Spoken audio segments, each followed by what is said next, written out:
Good evening, everyone. Andrea Venturini here. Not the same location. I'm no longer in Rieti. As you can see, I am back in Florence from my house after a long journey. We drove with Alberto from Rieti early in the morning, trying to escape the heat, but unfortunately we got caught on the highway. With the heavy traffic coming into Florence. I'm now at home. I managed to squeeze this wonderful discus front FES front electric sustainer from one of the competitors. Mauro from Varese asked me if I could bring it up, so now it's halfway through Italy, and I was promising to catch up with you guys about the end of the race. So as you might have seen from the results, we came in second. We were able to hold the position, and sorry for John Gatfield, who has been an amazing competitor, somebody very nice, somebody joined to get to know, and him and his family and his wife, and as I mentioned before, we had a wonderful evening. And this is a very important aspect of flying and glider. Glider pilots are not, like other sports. You go up in the air, you stay 4 hours without much talking. It's a lot of concentration. You have to look out a thousand eyes through the sky to see the smallest spot that might hint it might be a glider coming at you at 200 kilometers an hour. You're going 200 kilometers an hour. That's 400 kilometers an hour traffic. So that's something you really have to think, and you might have something to always keep your mind at. So we kept second position, and we regained some points with the Buderlik family. They fly together as father and son, wonderful competitors, champions. I believe he's, somebody told me he's a world champion too. So definitely somebody high end to be competing against. Basically, all race we've been leading or very close to the leading, and we messed it up the one race before the last. We really missed a crucial point, all because of one thermal. One thermals with a plus 5 meters per second. We didn't catch it. The point is, you don't know what to do. Go back and try to find that thermal, or go ahead and if you go ahead and you don't find another one, then you start rolling down, and then you hit close to the ground, and you have to try to save the day. And we lost 20 minutes in one race, and we've been hit hard. I think it was not fair, because we did deserve to win this race, but that's how sport goes. You can't. Another thing I wanted to remind everybody is how your mind works. Basically, once you make one mistake, and you made a mistake, but you find out later that you made a mistake, the important thing is to reset your mind and to go ahead. Champions are the ones that can have cold blood. If you start rethinking all over and over about the mistake you made, the race will just get worse. And therefore, that's another lesson I learned. How many hours did we fly together? About 4 or 5 hours a day, together with the launch and the race. And then we raced 9 days plus 6 days. That's 15 days. 15 days of 5 hours. That's 75 hours together in the cockpit with Alberto. He doesn't talk much. He does teach me. He lets me fly. I prefer not to fly during the race, because there's no point of losing a position or messing up the race. So the pressure is too much, and I'm still learning. But he's an amazing captain. He's an amazing person, and then spending time with him, basically, I would say more than 12 hours a day. Actually, 14 hours, 16 hours a day, every day. From early in the morning until late at night. We go to dinner every night. We rethink about the flight. He gives me suggestions. I came at the end. I was autonomous. He could just come to the field and he could find everything ready. And there's a lot of preparation, hours of preparation, cleaning up. All the little mosquitoes. You have to scrape them out, polish, and sometimes use some wax. The surface has to be sparkling clean and smooth, because it does. I was making fun of those guys with the fancy electric mosquito cleaner. Those winglets that move up and down the wing, and it is not a joke. If you want to race, compete, that makes the difference. Luckily, Rieti is not a very damp place, so the mosquito, the midges, what you call in Scotland, or the mosquitoes, or those little insect, there weren't that many. So it was a little hard after winning the Italian championship to come in second, but we had to save the situation. John Gatfield was gonna try to attack us, and trying to win the first position, you might lose the second one, because all you needed is a bad day. He flew perfectly. The last day, Alberto pushed all the way. We had an average of 145, I think, and not as fast as we've done the day the record. We tried to attempt the record, was 153. So it wasn't very fast, but the conditions were not ridge flying. So we've had ridge flying, high wind the first part of the race, and then all little wind and thermals and convergences the rest of the races. I wanted to thank Aldo Cernezzi, being the director. Everybody appreciated. All the people, even international people, as you know, mention you as probably the best director that they've ever met, and that is important. Aldo is impeccable. I can't compare with others, but I got a clue that he's been directing the race in a perfect. Francois, hello Francois, you've done a great job. Always the scorer. Ezio, the Matthew, when he's developed his software, he's got a website, and Matthew Wind, and he's been really good. And Matthew is nothing certain. There's no certainty in meteorological forecast. All the boys on down the field. Ennio was responsible for the launching. Clara always taking care of the media, and a great companion. We'd always discuss. I'll try to send her material. She work it out and post it. This sending images live. It's quite an interesting thing. And this time I really got myself set up with a 360 camera, special iPhone.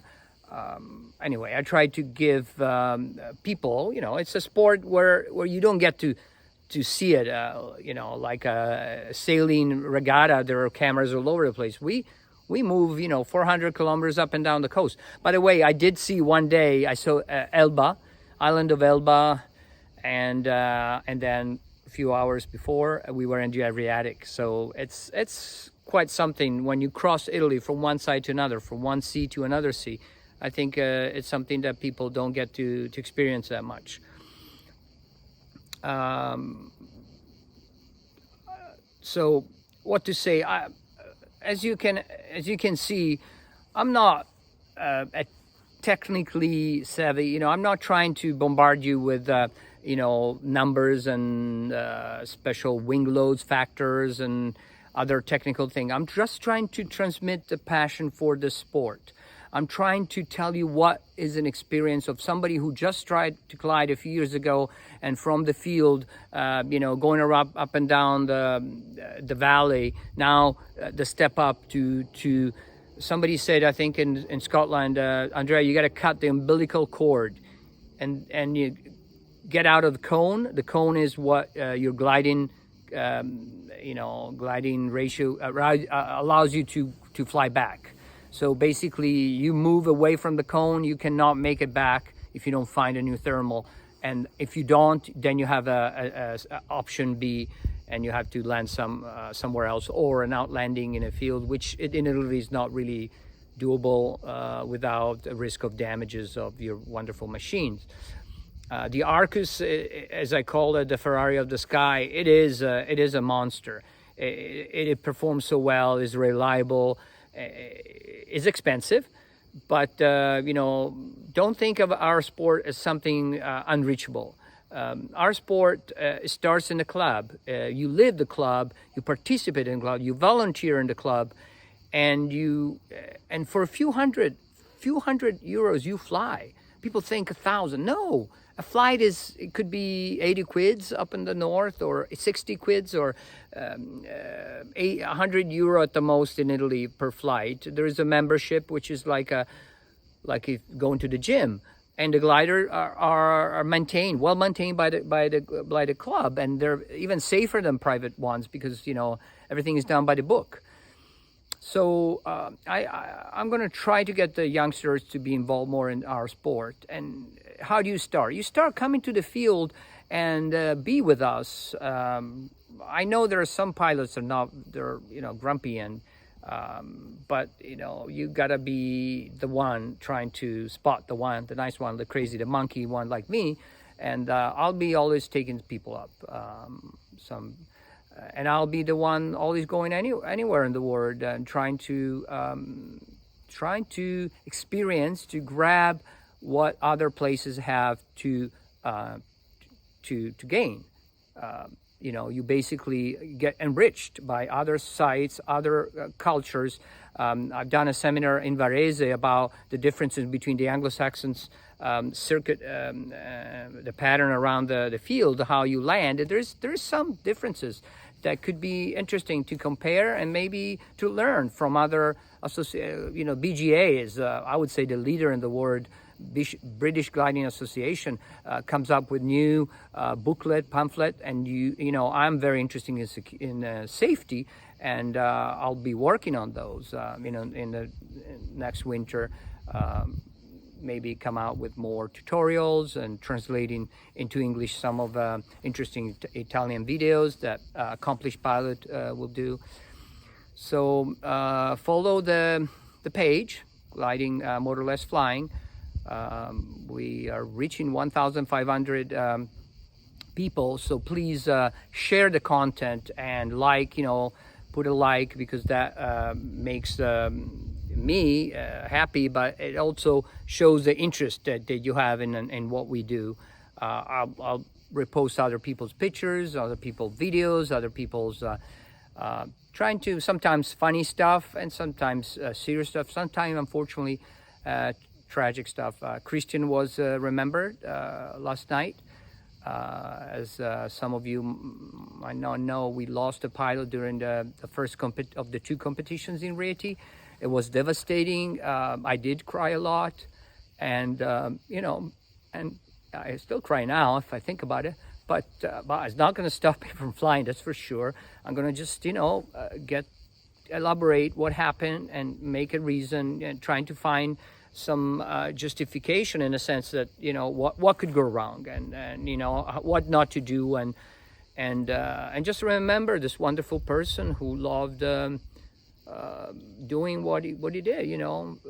That's unfortunately a lot of sports carry the risk, and a lot of you don't fly. You start saying, "Oh, those jerks, they're flying. Look, they deserve. They know they're gonna have." That's a stupid thinking. It's totally different. Racing, it's a different level of flying, and of course more risk. But as you can see, we really work hard on the safety side, and pilots are great sportsmen. That's important. I'm going to finish just with, again, a little bit of the social part behind Rieti. I find it that people keep on coming back this year. I hope it was thanks to my article from last year. And I know John Gatfield wrote an article too before me, but mine was on a different, he's an expert pilot. I'm a newbie. I'm a guy who just trying to learn, basically. So, but look at me, I went back, I pushed it. I asked Alberto if he wouldn't mind taking me again. I would work hard on, being more of a support. And you know, I would have gone no matter what. I would have gone and just to sit in the field, taking pictures and talking to the pilots, and that's what it's all about flying. Flying, something amazing without an engine, 1,000 kilometers crossing Italy, the Alps. It is something that still, you know, blows my mind, and I hope I'm gonna share with this passion with you. Okay, so I'll come out with new videos, and I'll try to choose some more technical specific topics, but this is the report about Rieti, and we came back with a cup. I should have shown you the cup, actually. I forgot it's on. Anyway, keep in touch, okay, everybody from around the world. I wanted to thank special thank to Arne Boymüller. He's a pilot, a very accomplished pilot from Denmark.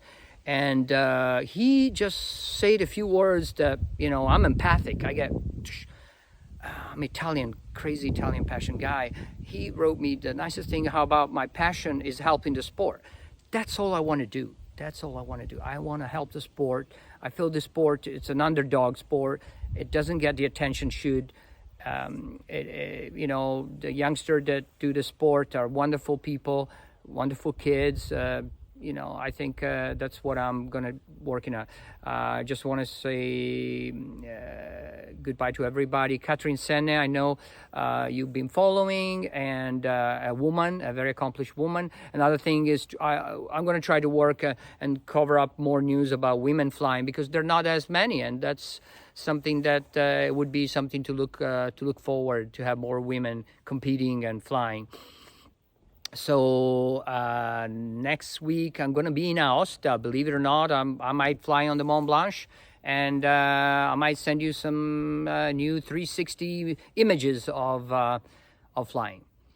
Okay, so I take some rest. I need some rest, and I say goodbye right now. Bye bye.